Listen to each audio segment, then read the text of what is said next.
Gente, boa tarde a todos, espero que todos estejam me vendo e me ouvindo bem. Obrigado, Flávio, pela introdução. Vejo aqui o professor Ricardo Irato, um grande parceiro já de longa data. Fizemos uns estudos juntos, né, professor? Tudo bem?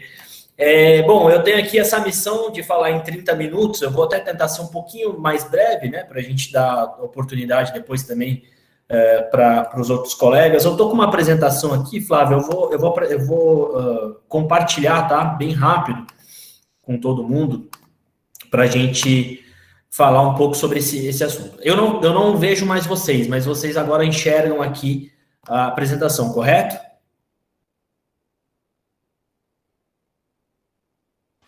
Sim. Ótimo, obrigado, porque agora eu não consigo mais ver ninguém, não vejo mais vocês. Então, se der algum problema, se der alguma interferência, vocês podem me interromper a qualquer momento.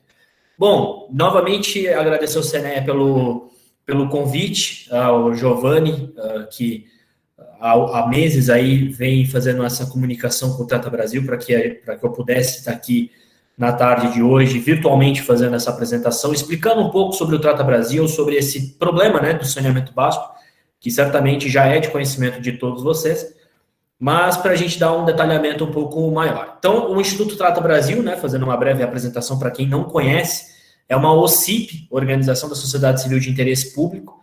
Nós estamos situados na cidade de São Paulo há 14 anos, mas nós temos atuações no Brasil inteiro. Então, o nosso grande objetivo é discutir o saneamento do ponto de vista de abastecimento de água e coleta e tratamento de esgoto.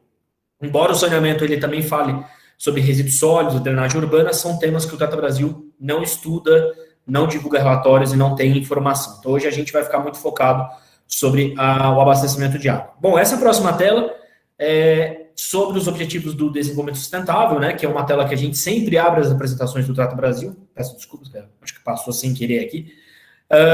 Para quem conhece, acho que todos conhecem, né, são os famosos ODS da ONU, cujo existem aí 17 objetivos que o Brasil assinou, o Brasil é signatário desses objetivos de desenvolvimento sustentável, e a gente tem uma missão até 2030 de solucionar, pelo menos, parte desses problemas. Como vocês podem ver na tela, o número 6 fala sobre água potável e saneamento básico, que é o tema que o Trata Brasil advoga há muito tempo, né? É a razão da existência do Trata Brasil. E a gente foca bastante nesses ODS por ser um compromisso internacional, um compromisso mundial do Brasil. Haja vista que o Brasil tem um problema muito grande ao começar com a população sem acesso à água tratada. A gente está falando de 35 milhões de pessoas no país que não têm acesso à água tratada. Aqui a gente pode fazer algumas ponderações. Primeiro que são dados de 2019, então são dados de 2 anos para trás. E segundo que a gente está falando em cima de uma base de dados oficial, que é o Sistema Nacional de Água, Sistema Nacional de Informação sobre Saneamento, o famoso SNIS, que é hoje operado pelo Ministério do Desenvolvimento Regional, o antigo Ministério das Cidades. Então, dentro dessa plataforma gigantesca de dados, né, que o Trata Brasil manuseia, o Trata Brasil trabalha, a gente tem aí essa quantidade de pessoas que aparece sem acesso ao abastecimento de água, né? São pessoas que utilizam sistemas alternativos, que muitas das vezes não são tão adequados para a saúde humana e que estão dentro dessa conta. Então, essa conta ela é feita basicamente em pessoas que não recebem o serviço de água, né? O serviço prestado por alguma companhia, seja pública, seja privada, tá? A gente também tem um olhar muito específico sobre a coleta e o tratamento do esgoto, que é uma outra infraestrutura que, enfim, preocupa, né, o país inteiro, é motivo, inclusive, de internações por doenças de veiculação hídrica, é motivo, por exemplo, de degradação ambiental, de poluição das praias, dos rios urbanos. Então, do lado esquerdo da tela, a gente tem um número aí de 46% da população que não tem coleta de esgoto. A gente está falando aproximadamente de 100 milhões de pessoas no Brasil que vivem em residências que não tem nenhum tipo de coleta de esgoto sendo prestado por uma empresa. Então, muitas dessas residências, ou elas depositam o esgoto a céu aberto, né? Ou acaba lançando em rios, em córregos na praia, ou muitas das vezes essas pessoas têm as famosas fossas sépticas e que não seguem uma regra, né, da ABNT, por exemplo. A ABNT tem como se construir uma fossa séptica, mas muitas das vezes nas comunidades, nas favelas, em algumas áreas isoladas ou em algumas áreas rurais. Essas pessoas, infelizmente, não seguem essas normas, acabam fazendo fossas negras, né, que a gente fala, as fossas rudimentares, e que contribuem negativamente para a poluição do solo. O professor Ricardo Hirata, um grande especialista aí, mundial, eu diria, sabe muito bem do que eu estou falando, né? Quando a gente polui aí o lençol freático, a gente põe todo o risco na água subterrânea, por exemplo. Então, essa parte da população que não tem coleta de esgoto, certamente é uma parte que convive com sistemas, digamos, alternativos de coleta de esgoto. E que muitas das vezes pode ser prejudicial. E algumas vezes não, mas na maioria das vezes pode ser muito prejudicial para a saúde dela e para o meio ambiente. Do outro lado, a gente tem aí 49% do esgoto gerados são tratados no país, então é um volume muito baixo ainda, a gente não atingiu a metade desse número, né? Se a gente for transformar isso em piscinas olímpicas, por exemplo, a gente está falando, eu vou só passar bem essa tela, depois eu volto, a gente está falando de 5.300 piscinas olímpicas de esgoto sendo lançado na natureza todos os dias, tá? Então essa é a conta, essa é a equivalência que o Trata Brasil traz para esse 49%, né? Então, imaginem, somos um país de 210 milhões de habitantes, né? Talvez um pouquinho mais, e geramos esgoto 24 horas por dia, né? Todo ser humano, ele gera esgoto 24 horas por dia. E aí a gente ainda não trata nem metade dessa carga de esgoto que é gerada no país. Vou voltar aqui a essa tela, porque é uma tela que a gente sempre prepara, a gente sempre mostra para todo mundo, sobre como é que se distribui essas informações que eu acabei de trazer para vocês de maneira regional, né? Porque a gente precisa entender um pouco quais são as deficiências regionais do país. Então, se a gente olhar para a primeira coluna de informação, que seria a segunda coluna da tabela, que é o índice de atendimento total de água, aqui é uma informação de quantos por cento da população tem acesso à rede de água. Então, aqui a gente não está contabilizando caminhão-pipa, a gente não está contabilizando cisternas ou alguma outra fonte alternativa de água. Aqui são pessoas que têm um serviço prestado por alguma companhia de saneamento básico. Então, a gente já falou isso lá atrás, são 35 milhões de pessoas que não têm esse serviço no Brasil, aproximadamente 17% da população, né? Então 83 tem, né, esse serviço, 17 não. Se a gente começa a olhar por estado, a gente vai ver que a maior deficiência está no norte, 57% da população que vive na região norte tem acesso à água tratada, na região nordeste 73%, a gente começa a ver no sul um pouco mais, o sudeste também, o centro-oeste também. Esse não é um indicador que preocupa muitos estados, embora ainda seja milhões de pessoas sem esse serviço prestado de maneira oficial. Mas é um indicador que liga uma luz laranja, digamos assim, porque a gente tem, por exemplo, o Amapá, 34% da população do Amapá tem água tratada, né? Tem água potável sendo distribuída pela torneira, né? O Pará, 43%, Rondônia, 46%. Então, são dados que nos liga aí o alerta, né? Se a gente vai para a segunda coluna de dados, que é a terceira coluna da tabela, a gente tem aí a população com coleta de esgoto, que eu acabei de comentar, a gente está falando de aproximadamente 100 milhões de brasileiros que não têm coleta de esgoto, coleta essa feita também por serviço, né, e não por fossas que podem ser duvidosas, que podem ser mal feitas. A gente está falando de realmente rede de coleta de esgoto, e aí 54% da população tem, 46% não tem, e a gente começa a ver uma deficiência já muito mais latente na região norte, que continua sendo a pior do país, né? Então eu vou dar um exemplo aqui, por exemplo, 5% da população do Pará e 5% da população de Rondônia tem coleta de esgoto. É baixíssimo, né? Para quem já visitou essas regiões, ou para quem é dessa região, sabe muito bem do que eu estou falando. A região Nordeste também tem estados aí muito deficientes, e a gente olha para o sul do Brasil também não acende para nós uma luz vermelha, porque assim, se a gente olha, por exemplo, para o Rio Grande do Sul, 32% da população tem coleta de esgoto, e Santa Catarina um pouquinho pior, 25%. São estados, tradicionalmente, também, não sei se a gente tem gaúchos e catarinos aqui, mas que tradicionalmente utilizam de fossas, né? E muitas das vezes fossas que não estão adequadas com as regras, né? Com como ela deveria ser feita da melhor maneira possível. Então, são estados, sim, que possuem aí um problema um pouco grave, digamos, em coleta de esgoto. Precisa avançar, precisa ser discutido mais.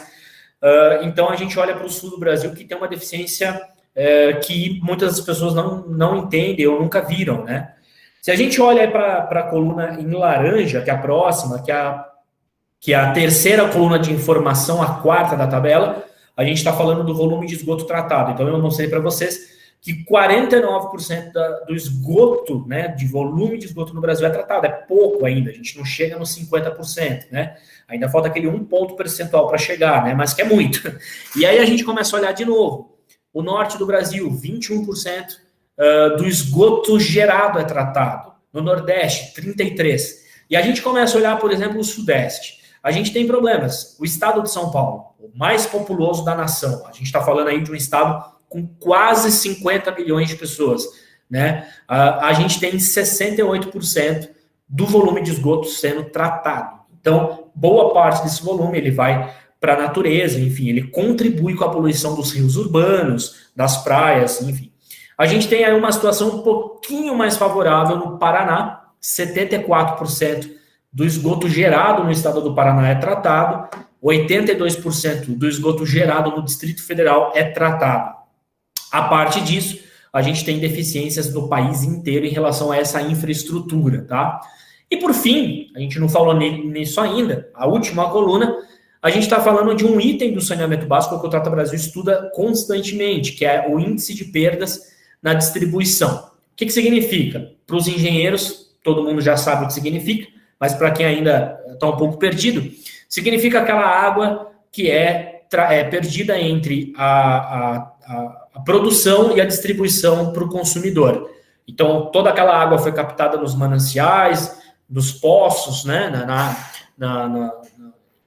nos poços subterrâneos, enfim, nos reservatórios, foi levado para as famosas ETAs, né, estações de tratamento de água, passou por transformação química, né, teve ali um gasto de energia elétrica absurdo, né, para tratar essa água, e essa água ela vai sair da ETA, ela vai para a casa das pessoas e acaba se perdendo, né? Então, se vocês olharem lá embaixo, não sei se todo mundo está enxergando, o Brasil perde 39%. Então, vamos fazer aí, vamos arredondar para 40%. Para cada 100 litros de água que o Brasil produz, 40 não é entregue para a sociedade. E por quê? Vazamentos, erro de leitura dos hidrômetros, roubos, né, que são os famosos gatos, são considerados índices de perda na distribuição. A gente estuda bastante esse indicador, justamente porque a gente analisa ele como uma eficiência das empresas de saneamento. Então, a gente tem um problema de eficiência nas empresas de saneamento. Isso já consegue dar uma dimensão do tamanho que as empresas enfrentam, né? Por outro lado, a gente também tem uma avaliação social, porque é uma água que a sociedade não está recebendo. No período de escassez hídrica, no período de seca como esse que a gente está vivendo, certamente 40% dessa água faz muita falta. Então, é um índice que a gente avalia bastante. E aí eu quero só deixar um recado para todo mundo, né? Eu estou passando muito rápido sobre esses números, sobre esses indicadores, mas eles todos estão no site do Trata Brasil, a gente tem estudos sobre eles, então vocês podem ficar tranquilos, entrem lá no tratabrasil.org.br, vocês vão ter acesso a tudo isso, tá? Bom, a gente tem um problema gravíssimo no Brasil também, que é a população que não tem banheiro, né? Parece uma coisa muito distante da nossa realidade. A gente está falando de 5 milhões de pessoas ainda no Brasil que moram em residências sem banheiro. É um último dado oficializado pelo IBGE, e a gente tem aí um impacto muito grande na saúde pública, principalmente agora durante a pandemia, né? Então, a gente tem aí um reflexo bem grande, né? Então, aqui algumas fotos, já quero passar aqui para os números de saúde. Isso aqui não é o da pandemia, isso aqui é um ano antes da pandemia, 2019, tá? Ele está disponibilizado no site Painel Saneamento Brasil, que é uma plataforma que o Trata Brasil gerencia, né? Então ele está disponível esse ano, mas é um dado de 2019. Então, em 2019, o Brasil registrou, né, um ano antes da pandemia estourar aqui, 273 mil internações por doenças de veiculação hídrica, tá? Então, são pessoas que foram hospitalizadas por diarreia, leptospirose, dengue, doença de pele, malária, esquistossomose, enfim, uma gama de doenças que chegaram na casa dessas pessoas porque elas convivem em locais sem saneamento básico. Crianças, idosos, adultos que acabam tendo um contato com a falta da água tratada, com esgoto a céu aberto, ou, né, moram em residência sem banheiro. E então é um problema muito grave de saúde pública que a gente tem no Brasil. As pessoas que têm essas internações, e a gente tem estudos que mostram isso, acabam se ausentando dos trabalhos, se ausentando das escolas, então tem uma perda intelectual, tem uma perda de remuneração, porque são pessoas que, infelizmente, acabam ficando hospitalizadas por muitos dias, ou até semanas, ou meses, porque pegou uma doença advinda de veiculação hídrica, tá?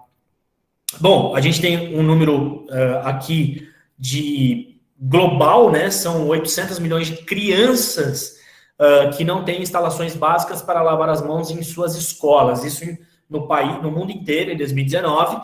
E no Brasil, a gente tem 43% das escolas que não têm instalações básicas para lavar as mãos. E por que a gente trouxe essa tela, né? Porque ela conversa com a tela anterior sobre a saúde pública, né? A tela anterior está falando das doenças de veiculação hídrica, a gente aqui está falando de lavagem de mãos. A gente está ainda no período da pandemia, a pandemia não acabou, se estende ainda todo esse problema global, né? E uma das grandes discussões que teve recentemente, ainda tem em alguns lugares, é a volta das aulas presenciais. E assim, o Brasil, a gente conseguiu esse número, né, com a OMS, com o Unicef, de que 43% não tem, das escolas, no caso, não tem instalações básicas para lavar as mãos. Ou seja, é um problema, principalmente para esse retorno durante a pandemia, né? Então, existem muitas escolas que não tem banheiro, que não tem coleta de esgoto, e para ficar pior, também tem escolas que não têm sistemas para lavar as mãos, ou seja, uma pia, né, com uma torneira, com uma água limpa, e que pode colocar em risco ainda mais essas crianças, tá? Aqui tem uma frase do diretor-geral da OMS, né, o Tedros, que fala sobre esse problema do saneamento e as escolas, e aí principalmente agora durante a pandemia. Bom, fugindo um pouco da saúde pública, eu quero falar para vocês sobre um estudo que o Trata Brasil lançou ano passado. Eu acho que tem muito a ver com o que a gente está discutindo hoje sobre crise hídrica e tem tudo a ver com saneamento, né? O Trata Brasil ano passado lançou um estudo para entender como que as cidades brasileiras vão enfrentar a demanda hídrica para o futuro, né? É inegável, as cidades brasileiras elas vão ter um crescimento populacional, isso é inegável, né? Então, até 2040, que é uma projeção que o Trata Brasil fez, a gente vai ter mais pessoas morando nas cidades, então isso é inegável. E uma outra coisa que é inegável é que as pessoas também vão viver em cidades mais quentes, porque as mudanças climáticas já estão ocorrendo, né? O último relatório do IPCC deixou claríssimo isso. Na verdade, a gente está correndo contra o tempo para a gente aí não passar de 1,6 grau de aquecimento da temperatura média da atmosfera. Então, a gente tem duas coisas acontecendo ao mesmo tempo. Um crescimento populacional, que ainda está um pouco devagar, mas está acontecendo, e a gente tem as mudanças climáticas em curso. Isso tudo vai impactar para a demanda hídrica para o futuro, né? Então, o Trata Brasil desenhou 3 cenários com os pesquisadores, tá? O primeiro cenário é a gente pegando tudo que foi ofertado de água em 2017. E aí, por que 2017? Porque foi um ano emblemático, por incrível que pareça, tá? 2017, ele é um ano em que a região Nordeste, ela registra o seu 5º ano consecutivo de seca. Para quem não sabe, nós temos, na nossa década, a década que registrou o maior tempo de seca no Nordeste. Embora o Nordeste seja tradicionalmente conhecido, né, por secas longas e tal, mas foi agora, durante a década de 2010, que a gente registrou a maior seca no Nordeste. Começou em 2012 e acabou em 2018. Então, 2017 é um ano emblemático, porque boa parte dos estados do Nordeste, para não dizer todos eles, chegaram num resultado oficial de que aquele era o maior período de seca da história da região. Isso fez com que a população da região Nordeste não recebesse água o suficiente para suas necessidades. Então, assim, em resumo da ópera, o que o Brasil ofertou de água em 2017, se a gente só transpôs para 2040, a gente ia precisar de um acréscimo de 2,8 bilhões de metros cúbicos. Aqui não tem a porcentagem, mas a gente está falando de 20% a mais de água para 2040. Então, a gente pega 2017, joga um modelo matemático para 2040, já imaginando o aquecimento global, as cidades mais quentes, as pessoas usando mais águas, mais pessoas morando nas cidades, e a gente chega a uma demanda hídrica de 20% a mais. Num cenário em que a gente corrige essa quantidade de água não ofertada em 2017, a gente tem um crescimento de demanda em 43%. Então, a gente corrige o que a gente não ofertou de água em 2017, projeta para 2040, a gente está falando de 43,5% a mais de água para 2040. É um número grande, é um número assustador, porque a gente já começa a planejar 20 anos para frente com 40% a mais de água. No último cenário, que é um cenário mais catastrófico, a gente diz, né? Se a gente manter essas perdas de água que eu mostrei para vocês, a gente não corrigiu, a gente continua com uma perda na casa de 40%, e a gente vai colocar tudo isso na conta também, a gente está projetando uma demanda hídrica de 70,5% a mais de água até 2040. Ou seja, independente dos cenários, o resultado que se dá é precisaremos de mais água até 2040 para cidades brasileiras, para consumo das pessoas em suas residências, tá? Esse é um tema, é um tópico que a gente precisa debater melhor, a gente precisa estudar mais, mas ele está intrinsecamente ligado com o crescimento populacional e com as mudanças climáticas. Aqui é um resumo desse estudo que o Trata Brasil fez no ano passado, 2020, tá? Embora os dados sejam de 2019, o estudo foi lançado em setembro de 2020, em plena pandemia, e a gente fez essa projeção para 2040, então vocês podem entrar no site do Trata Brasil, tem todo um modelo metodológico e alguns outros resultados. Bom, era um pouco isso que eu queria falar para vocês. Antes de concluir, a gente está num processo aqui de novo marco legal do saneamento, né? Então, eu acho que é um tema que vale a pena a gente falar bem rápido, né? O novo marco legal do saneamento é a nova lei do saneamento que foi aprovada o ano passado, né? Então, tem alguns imbróglios aí, tem algumas discussões, mas já foi aprovado, já está em vigência. Eu acho que traz bons resultados, talvez a gente possa debater isso depois, né? Quais bons resultados que isso traz, mas eu acho que de grande conclusão, o novo marco legal do saneamento, ele traz metas para o país e, além de tudo, ele traz uma exigência maior de eficiência por parte do setor do saneamento. A gente passa décadas discutindo o saneamento. Esses dados que eu trouxe para vocês, acho que deixa muito em evidência que o Brasil não avançou no tema. O Brasil ainda tem indicadores muito baixíssimos, tem milhões de pessoas morando em residências, em comunidades, sem nenhuma perspectiva de ter acesso ao saneamento num curto espaço de tempo. Então, eu acho que o novo marco legal, ele coloca uma cobrança maior sobre os prefeitos, os governadores, as empresas, né? E também estabelece uma meta. Então, até 2033, esticando um pouco para 2040, para algumas excepcionalidades, a gente precisa ofertar água e coleta de esgoto para 99% da população. Então, é um desafio enorme que a gente tem 12 anos para fazer isso.